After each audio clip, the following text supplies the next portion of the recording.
sampai, akil atau balik itu sampai.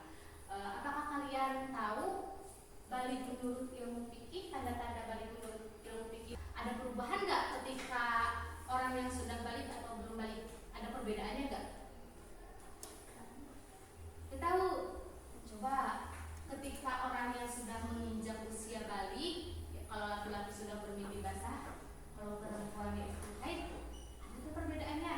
Nah, coba kita lanjut. Nah, tujuan pembelajaran kita yaitu yang pertama menjelaskan tentang pengertian balik. Terus yang kedua kalian mengenal tanda-tanda balik menurut ilmu fikih. Itu ya. Lanjut, coba di sini ada pengertian balik.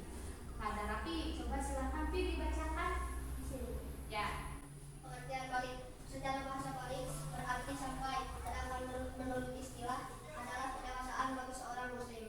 Bagi laki-laki ditandai dengan antara lain mimpi basah, dan bagi perempuan ditandai dengan haid.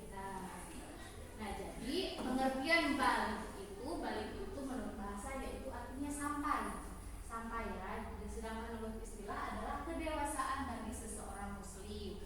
Untuk laki-laki ditandai dengan adanya mimpi basah, dan untuk perempuan ditandai dengan adanya haid. Coba perhatikan gambar berikut ini. Coba kalian perhatikan, ada? Dibaca sendiri-sendiri aja. Ya,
sudah menginjak usia 15 tahun, maka kalian itu sudah balik. Nah, kalau untuk perempuan di sini ada, perempuan juga bisa ya mimpi basah, jadi bukan hanya untuk laki-laki, perempuan juga ada yang mimpi basah. Nah, jadi kalau perempuan itu yang pertama haid atau menstruasi. Di sini sudah ada yang haid, ada ya? Ya, sudah ada. Terus yang kedua berusia 9 tahun. Jadi ketika kalian sudah menginjak usia 9 tahun, terus kalian masih belum haid, tapi sudah usia 9 tahun, kelas 4, 9 tahun kan? Iya, 9 atau 10 ya. Berarti kalian sudah dinyatakan apa? Balik. Nah, kalau haid atau menstruasi itu biasanya kan dari awalnya emang dari 9 tahun udah ada yang mulai haid. Nah, itu udah juga memasuki usia balik. Nah, menstruasi sendiri yaitu keluarnya darah haid, keluarnya darah. Jadi ketika perempuan sudah keluar darah dalam alat kelaminnya, nah dia sudah dinyatakan apa? Balik. Nah, sekarang mari kita permainan ya, speaking dulu sambil pembagian kelompok. Coba mau kayak laki-laki atau mau satu dua kayak laki-laki aja ya. Nah,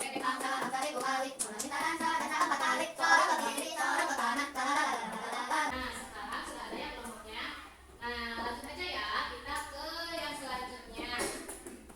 Kalian bersama teman kalian kan tadi sudah belajar tentang apa? Balik. Tadi sudah membaca cerita tentang apa?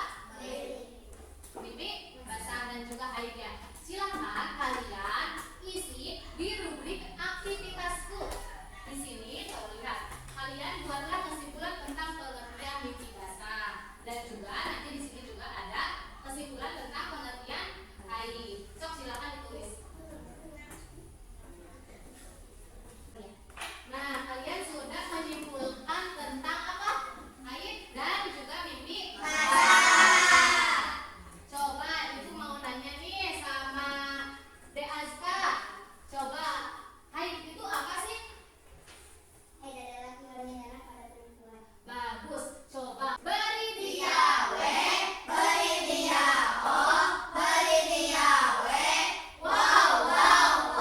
keren. Selanjutnya coba Haikal. Coba kamu bacakan yang sudah kamu simpulkan apa itu tentang ihtilam atau mimpi basah. Mimpi basah ditandai dengan keluarnya air yang keluar saat tidur. Iya, bagus. Coba beri dia W, Beri dia O, beri dia W. bagus. Untuk selanjutnya, di sini kan ada yang sudah haid ya, ada juga yang sudah mimpi basah. Coba kalian untuk laki-laki wawancarai teman kalian apa itu tentang mimpi basah. Jadi bertukar cerita ya, bertukar cerita dengan temannya. So kamu tuliskan sama kalian. Nanti di dalam rubrik aktivitas ya, kelompok. Nah, aktivitas kelompok.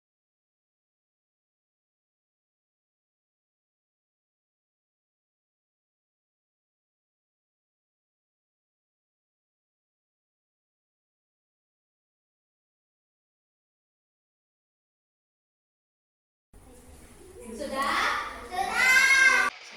Pertama kali haid saat usia 10 tahun, tepatnya saat masuk kelas 5 SD. 2. Pengalaman pertama kali saat ada kegiatan lalu merasa perut tinggi. Pas didengar dewasa ternyata ada darah di celana depan. Lalu ditanyakan ke ibu. Lalu ibu menjawab bahwa itu merupakan darah haid. Hanya seorang perempuan yang memasuki usia ini. Tolong ceritakan pengalaman pertama kali haid. Pada usia 10 tahun. Ketika hamil itu ternyata di celana darah. Pertama terlihat darah, terus kemana-mana dan mana. Bahwa bakal ibu merupakan darah haid. Yang mana ketika darah seorang perempuan sudah bagi maka juga sekemas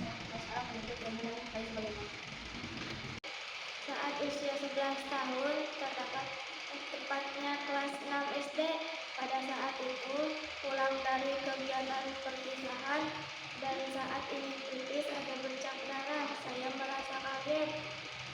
Lalu bertanya kepada ibu. Lalu ibu menjawab, itu merupakan menstruasi darah yang keluar dari ketika perempuan memasuki usia balik.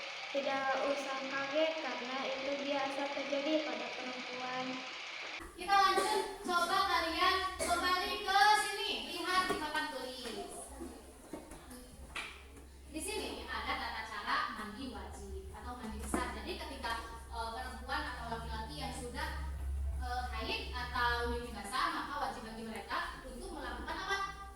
Mandi besar. Nah, yang pertama, mencuci kedua telapak tangan 3 kali. Jadi cucinya 3 kali. Nah, terus yang kedua, sesudah mencuci tangan, kalian mencuci alat kelamin, ya. Mencuci alat kelamin dengan tangan kiri, tangan kirinya. Hati-hati ya, pakai tangan kiri. Nah, terus yang ketiga, membersihkan tangan tersebut. Setelah itu ya membersihkan tangan kiri tersebut. Yang keempat, kalian harus berwudu. Yang kelima yaitu menyela-nyela kepala dengan air jika rambut tebal jadi di sela-sela jadi dingin ya. Jadi kalian harus ini ya digosok sela-selanya. Enggak, jadi harus begini. Dikucurkan terus kembali di sambil di sela-selanya tadi. Jadi harus semuanya itu harus terkena oleh air jadi sampai masuk ke pangkal rambut. Sebanyak 3 kali jika kalian atau menuangkan air sebanyak 3 kali jika kalian yakin air itu masuk ke pangkal rambut. Jadi harusnya itu kan kalian menjelaskan di sela-sela terus. Tapi kalau kalian mau menuangkan air saja begini, jika kalian